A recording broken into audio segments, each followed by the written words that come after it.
we are now connected to Artem Zakharchenko, a Ukrainian media expert holding a PhD in social communications and working for the NGO CAT-UA, which I've just been told they had funding from US aid until recently, and now they don't anymore. So fuck Trump, fuck Musk, obviously. And and Artem is here to tell us about how Russia is deepening divisions in the Ukrainian society. Take it away. So it is you. Hi guys. So yeah, my name is Artem Zakharchenko. I'm from Kiev, but now from my mother's home from Chernihiv. You can see this interior here. It is nice to see you, despite I don't see you. I even don't know how much people are there, but that will not stop me. Okay, so I'm head of NGO CAT-UA, that means Communication Analysis Team Ukraine. I launched this NGO in the beginning, at the very first day of full-scale invasion of Russia to Ukraine, and we started to help our militaries and civil authorities. And my report was on the previous event last year, your event, but organizers told me that it was poor sound, so they asked me to repeat something, but I don't want to repeat the same, because as they told me that you guys gathered here not to deep into interesting but complicated topics, but mostly you gathered here to get something interesting. So I will try to do it and to provide you with something interesting. And let me share my screen.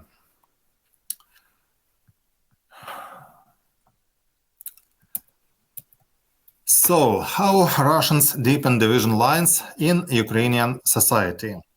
And let me start with a recent topic. Probably you heard about the assassination of Andrei Porubiy. That was the former speaker of the Ukrainian parliament, and he was assassinated on August 30, 2025, so it's less than 1 month ago. That is the photo of his killer with a glove backpack, and yeah, that was him. And he was the member of former President Petro Poroshenko's fraction. Maybe you know, I'm not sure that you you are familiar with Ukrainian politics, but that was former president who worked with patriotic agenda, and he has really big enemy,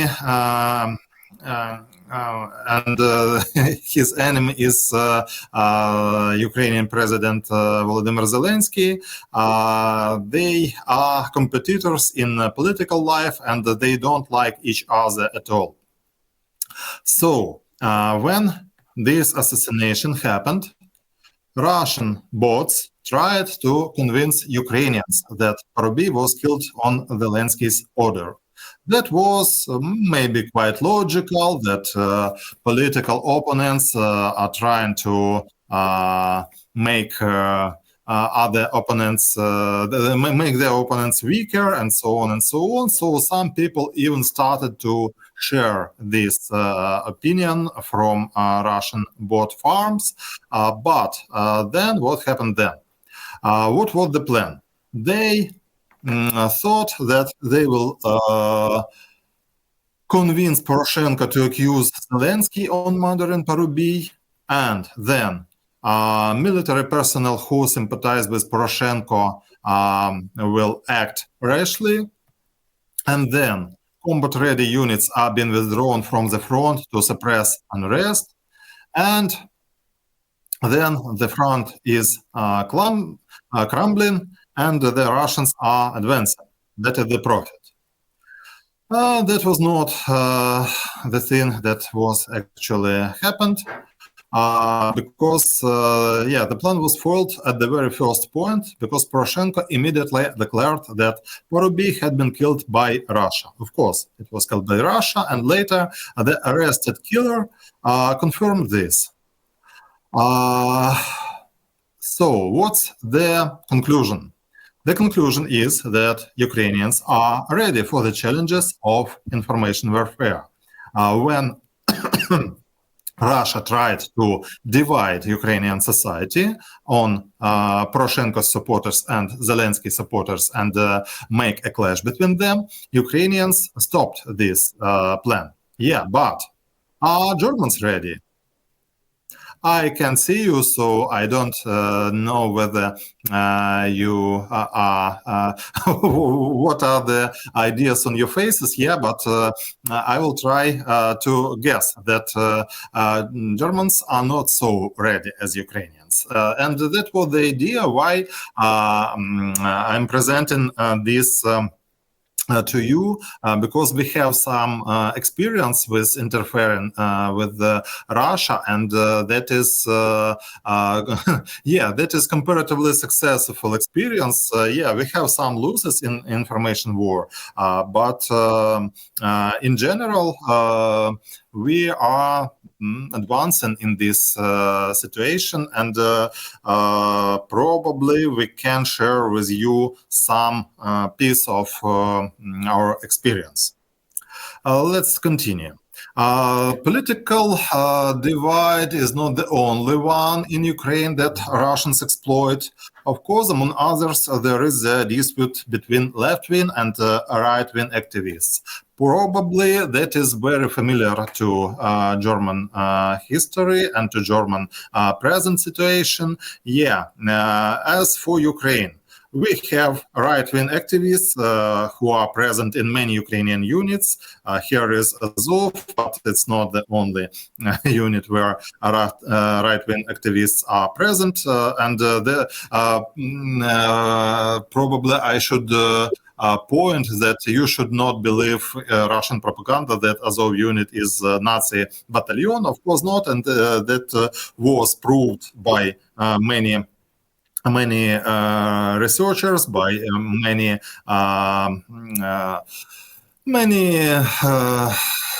many activists and so on, but Russia still says that is a Nazi battalion, and judge people who were in this battalion and then brigade, and as for now it's corps. So there are a lot of people who are right-wing activists, but there are also a lot of people who are LGBT activists among the famous military personnel who have distinguished themselves in battle. So these all are parts of our military forces, and what if they leave the war zone and start fighting to each other? So the lines of division between Ukrainians often are exploited by Russians to make us weaker. And this one is also often exploited because a lot of right-wing activists are also influenced by Russian bots and are convinced to do something with this leftish LGBT society. Okay. Maybe 2 years ago we made a research about different topics that divide Ukrainian society. And divisions do not arise on their own. As a rule, they are caused or exaggerated by certain trigger topics in online discussions. Russia looks for such topics and try to make them stronger and push on both sides to act more radical, let's say. But these are not all the topics that Russia focuses on. some topics have very high percentage of Russian impact, and other topics have completely absent Russian presence. Yeah, these are probably you don't know most of these topics, but we will stop now on one of them. It is electricity and blackouts, because people. Russia started massive shelling of Ukrainian energy utilities in the end of 2022, and then repeated this on the next years. And now they also say that they will do the same this autumn. So we are waiting whether they will succeed on it or not. But physical shelling, it was not the only the only leverage, let's say, that applied to Ukrainian society. They also provided specific information campaigns to enforce this influence, and these are very different messages in such a campaign. And this campaign also made visible several different lines of division that already existed in Ukrainian society. Yeah, this Russian campaign of blackouts was relatively unsuccessful because people didn't do something unexpected to Ukrainian government, and that was comparatively controlled situation. But of course, this topic triggered more than one dividing line. Actually, we found at least four dividing lines. The first one between citizen and civil authorities, because citizens tried to convince civil authorities that they hide electricity, they sell them abroad, and so on. Between citizens and oligarchs, Ukrainian oligarchs, it's a separate topic, but they tried to convince that oligarchs steal their electricity. Residents of different regions or different neighborhoods, here Eastern citizen depicted and Western citizen. So sometimes they told that Western people from Western regions always have electricity, and we don't have it for a lot of hours per day, and so on and so on. And of course, between patriots and those people who went under pro-Russian influence, this line of division is also very visible. So there is one topic and at least four dividing lines that are deepened by this influence. And here is the list of most visible messages in this campaign. And you can see yellow parts that provided by pro-Ukrainian top bloggers or media with high audience reach, and the blue one is about pro-Russian bloggers. And we can see that some messages from this campaign were promoted en masse only by Russians, but others were picked up by ordinary citizens. What did Russians promote in this situation? The authorities lie about the real situation with electricity in the country, suppress protests, and authorities also are inactive. That was mostly promoted by Russian top bloggers pro-Russian top bloggers in Ukraine. It isn't fair that some have electricity and others do not. Ukrainians are protesting against blackouts. That was mostly promoted by pro-Ukrainian bloggers or media, and but Russian impact also was important.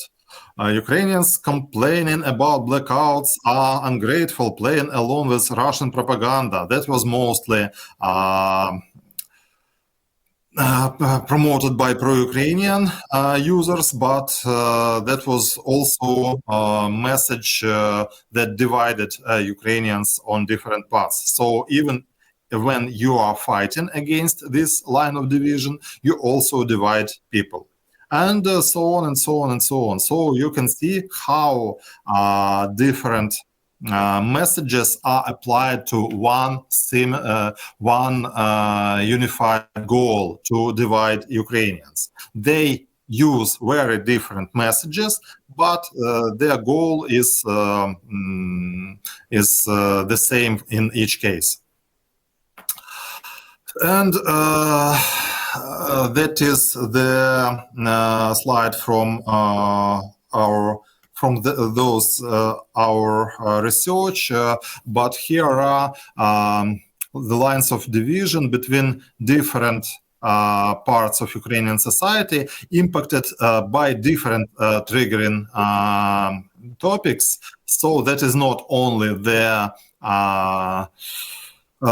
electricity and blackouts topic. These are all topics we analyzed on that time. And here we can see these borders around these lines of division that were significantly impacted by Russian propaganda. We can see this religious line of division between locals and visitors during this flow of refugees inside Ukraine and outside Ukraine, between those who left and those who stayed. That is important line of division in Ukrainian society, between military and civilians, between proponents of traditional values and modern values, and so on and so on and so on. So we can see that Russia works a lot on a division of our society. And what about German society? Can you see the same tendencies? Probably yes, but let's look a bit deeper. Let's step into another case that is not that research I mentioned on the beginning. That is another research where we tried to look on strategies of Russian propaganda. Probably you heard that Russians like to provide very different versions of the reality, and they just try to make truth invisible, that nobody will believe the truth when there are a lot of different versions of the reality. That is only the part of the truth, of course, because they do this, they apply this strategy only in a case when they are not ready. That is good example. Probably you heard about massacre in Bucha. Bucha is a small city near Kyiv, near our capital, that was occupied on the beginning of the full-scale invasion. And Russian soldiers killed a lot of civilians there, and that people had knew about that only after these territories became liberated, and that fact was unexpected to Russians. They didn't expect that there will arise so huge wave of condemnation on them, and they faced this huge wave, and they tried to look for different types of lie. And so they were not ready. So at the very first day when this information became popular, the unprepared stream of various contradictory versions with significant involvements of both appeared in the pro-Russian internet. But that was only the case when they were not ready. Actually, they don't like such approach. They prefer well-prepared versions, and in the cases when they were prepared, they act and promote one single version of the events. For example, that was so when they crashed the dam of Kakhovka lake on Dnipro, and a huge flood flooded the Kherson city and other cities. Then they had one single version.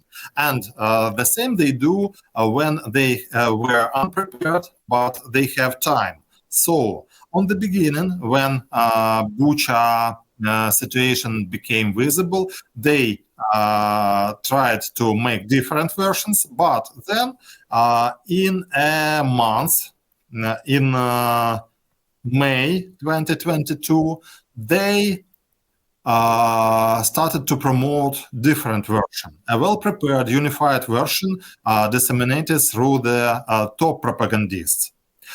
Here, there were mostly bots and some military bloggers, but on the second wave, they used top propagandists to promote a unified version of this event. Here we can see the total coverage of the second wave, based on Bucha's citation, was higher than all other versions. Alexander Kots is a military blogger. Sergei Andreev, Maria Zakharova is speaker of Foreign Ministry of Russia, and so on and so on.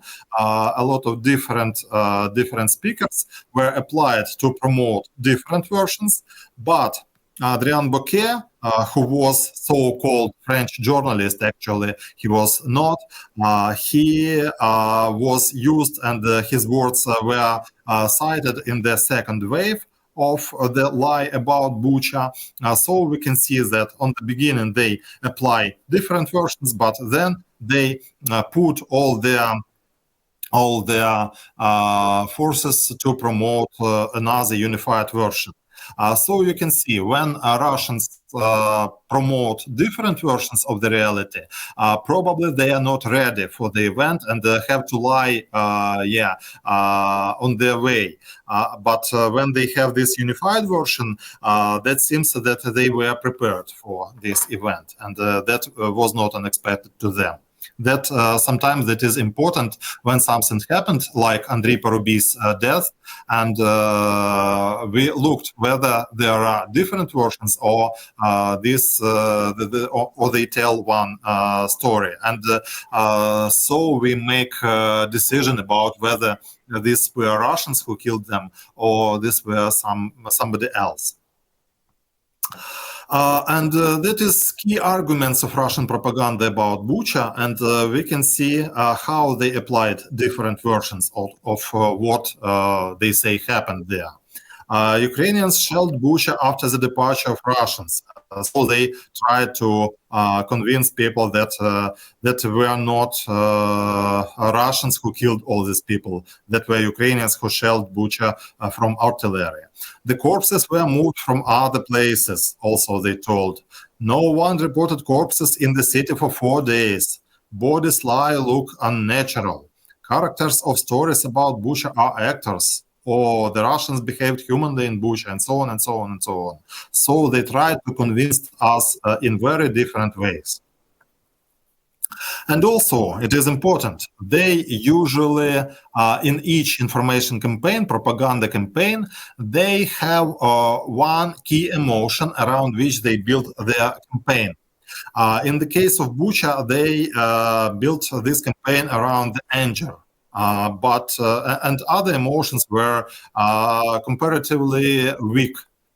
But as we can compare different their campaigns, because this second our research was held on 1, 2, 3, 4, 6 different cases. Yeah, of course, Bucha has the most unified emotion, but the comparatively similar situation was in other different topics that Russian propaganda applied.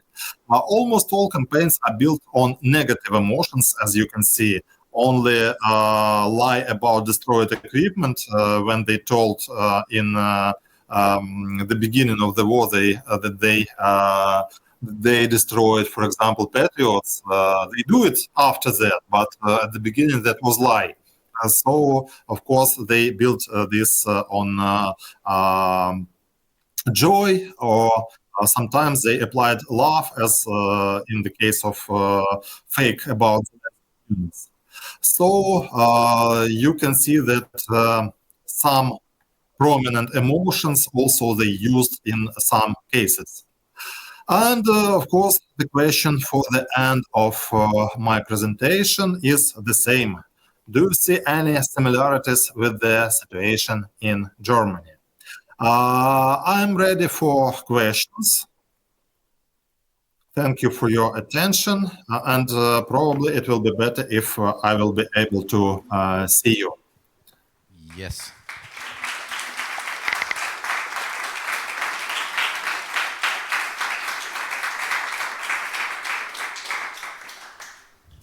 Yeah, either you can say your question here and Mol will relay it, but preferably it would be nice if you have a question that you walk up to the stage and talk into the notebook directly, because then Artem can see you. However, do note that this will mean you will show up in the recording via that very small cutout in the Jitsi software. So if you want to ask a question, that's your options. Do we have any questions from the audience?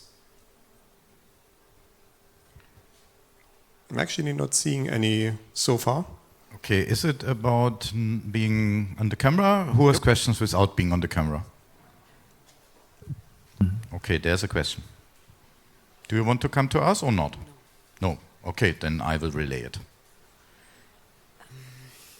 Go ahead. So I wanted to ask basically, first of all, like, how precise can something like this communication warfare actually be, when you think about the fact that in comparison to like older propaganda or false information? So like how precise can they measure the effect of their own lies, basically, or measure the effects of the bots? Or is it something that is completely chaotic and then you can't see the outcome, the effect, and yeah. If you get what I want to say. Did you understand? Excuse me, but I didn't hear the question. Maybe you can just repeat it into the mic. Okay, one moment. Yeah, what is how precise is the effect of these targeted bot campaigns? So is that actually something that can be measured, or is it based on hope that it actually targets? How is the effectiveness of these campaigns? The effectiveness of bot campaigns depends on the topic, and it is not, let's say, it is not only bot campaigns. They apply very different instruments, and bots are just one of these instruments. They also apply the speeches of top persons of Russia, including Putin. They also apply top bloggers, top propagandists like Solovyov, and so on and so on and so on. And the effectiveness of these campaigns depends. And when Ukrainian society is ready, more or less, it will not be so effective. But in societies maybe like German, I'm not sure, in societies that are not prepared so well to this situation, of course, people believe much more. And we believed much more in, for example, 2014, when Russia started massive campaigns on a Ukrainian audience. But since then, we developed a lot of instruments, and our organization is one of these instruments. Of course, people believe more in topics that are on the basement of this Maslow pyramid. So when these are topics about electricity, about their security, about something like that, people mostly believe in fakes, and that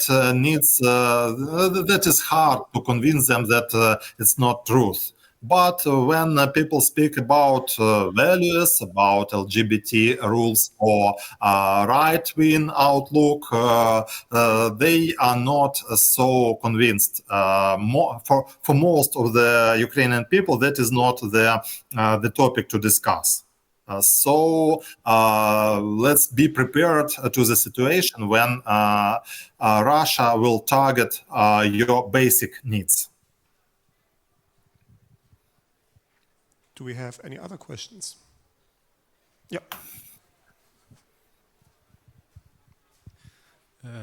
Can you elaborate on the divide between people who stayed and who left the country, and how it might impact after the war between those two factions?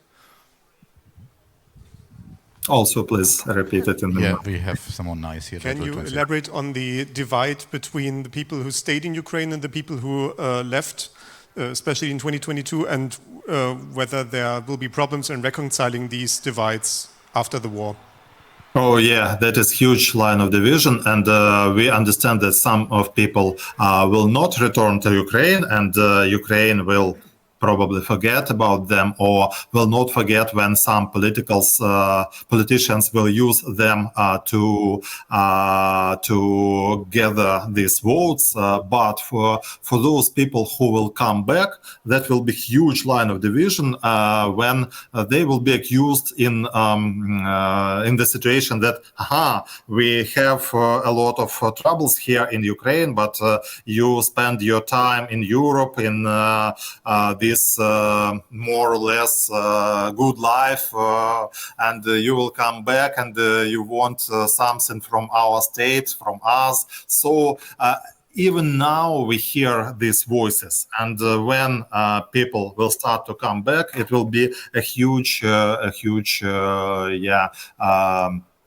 challenge for Ukrainian society, for Ukrainian authorities, for probably NGOs to keep peace between these categories of citizens.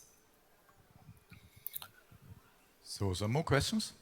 And if you can here in Germany support some people who are Ukrainians and you know them, to support them now, to support them when they will try to come back to Ukraine, to support their comeback, it will be also good.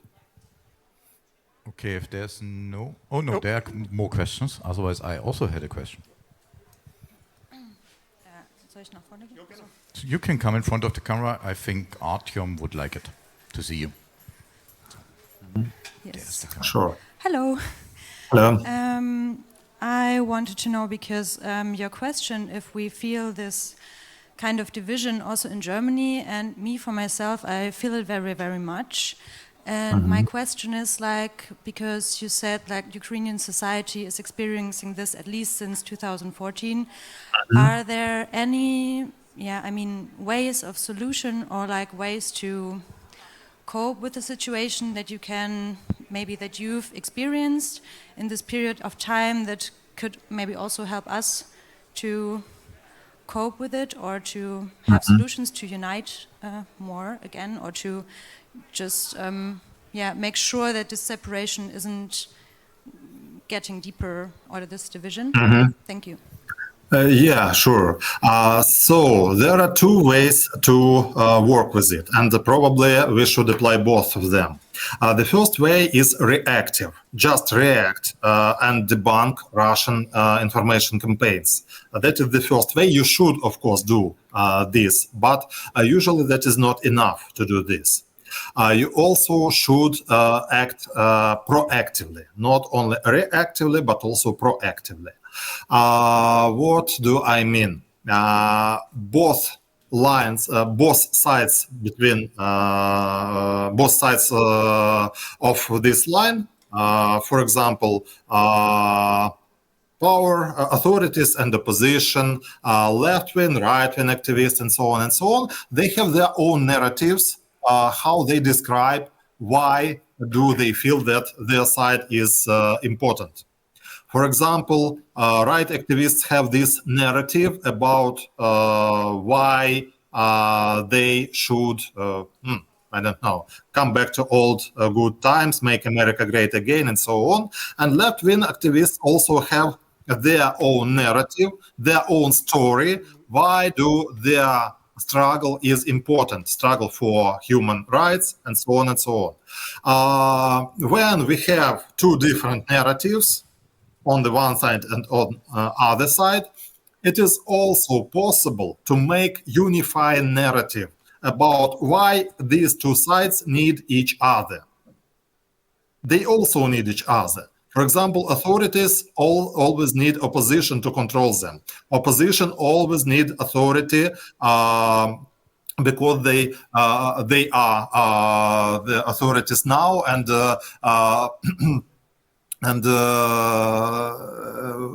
sometimes combating with authorities is combating with their own country. And the same is about traditionalists and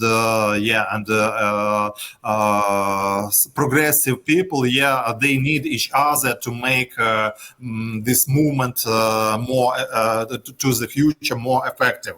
So you have to provide some narrative that will show them that they need each other.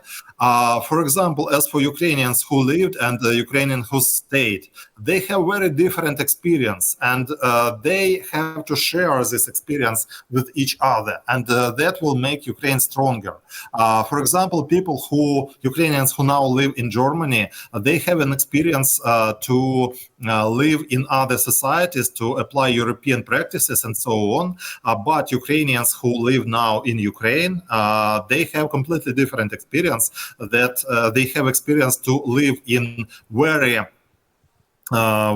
hard situations, and that is also important to future rebuild of Ukraine. So you have to act proactively and promote this unifying narrative, and that will unify your country. And it is important to tell about the danger of Russian propaganda. You have to emphasize that Russia tries to make the clash between different parts of German society. And that should be the idea that everybody knows. And that will help you to become more unified. Okay, there's another question. And you will also see the questionnaire. That's very nice. You can have this microphone. And this little light, you have to look inside. Yes. Hi. Actually, I had kind of the same question. But I maybe would elaborate. So it's funny. But I maybe would elaborate it a bit. Or ask a follow-up question. I think it's, I also feel that you have like this really big wave of shit, of some fake news and so on, also being here. And like when we talk about this first method of reacting, like debunking with fake news and so on, maybe you and maybe also some people from the audience, I don't know, maybe you could I'm wondering if there are maybe like websites or media who especially deal with this topic of countering with the Russian propaganda. Yeah. Thank you. That's actually I don't know. Unfortunately, German websites that debunk Russian fakes. But in Ukraine, we have kind of ecosystem of organizations who debunk information, and that is various, very different organizations.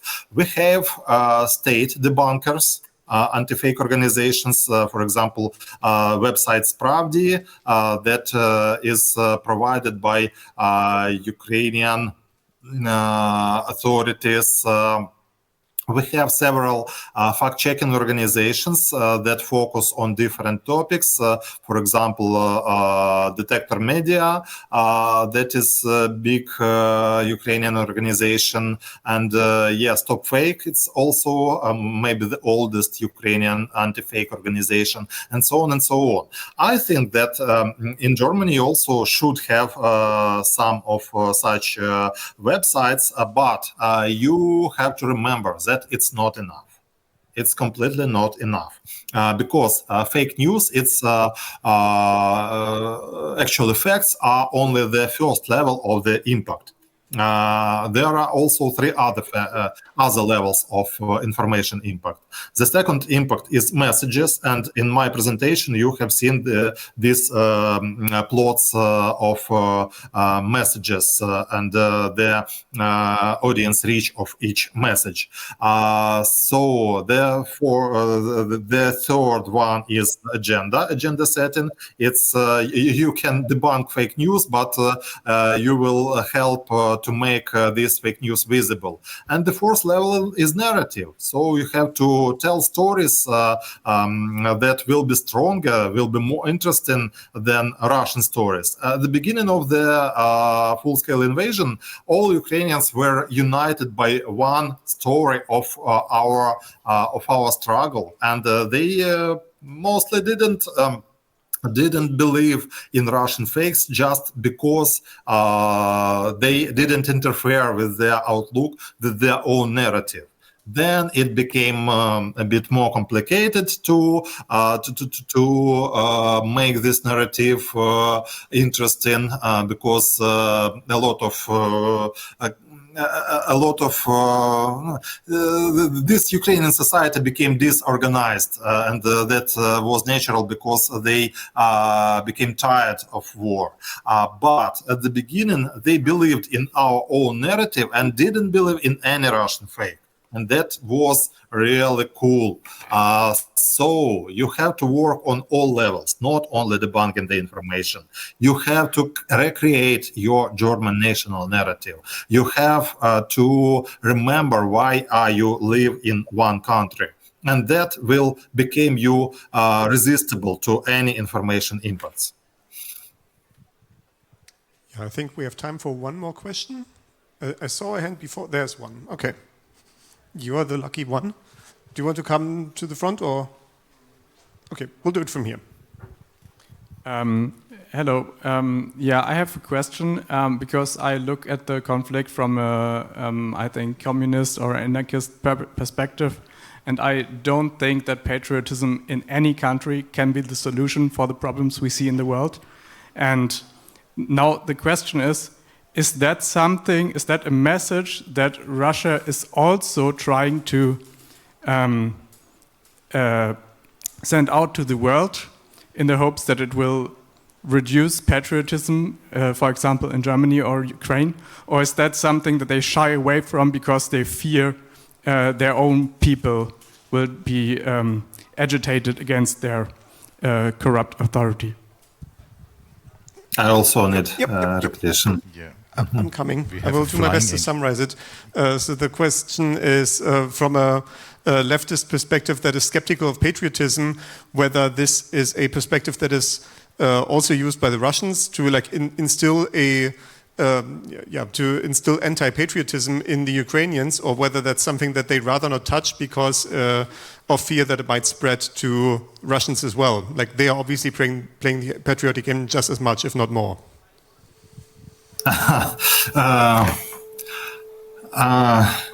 That is air alert here in Chernihiv, but I will still answering the question.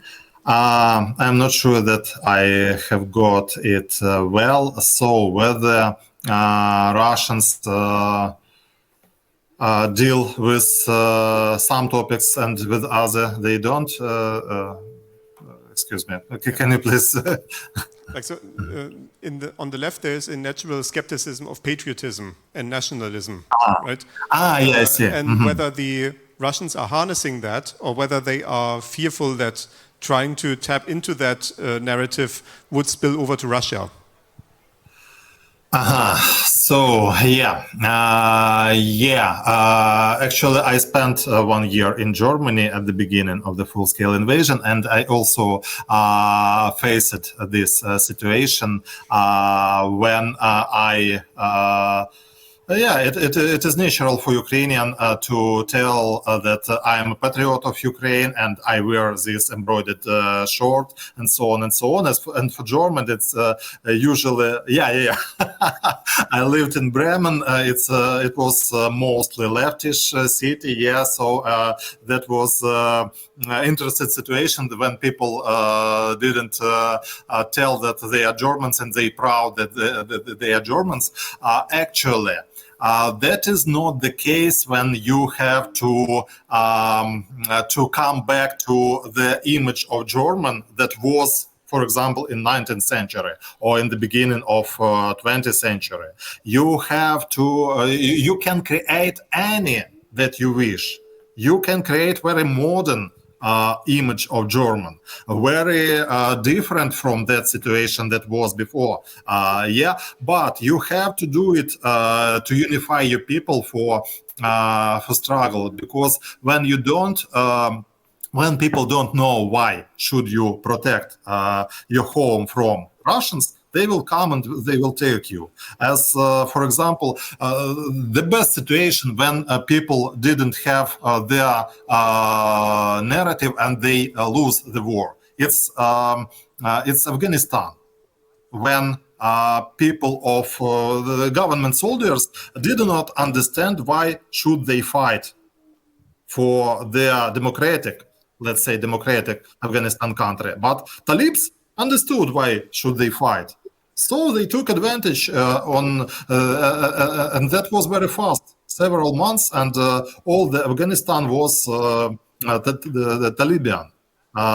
So you have to know why should you fight for your country. And that is probably impossible without any modern view on your country and on your nationality. All right. Thank you very much, Artem. Please give them some love. Thank you.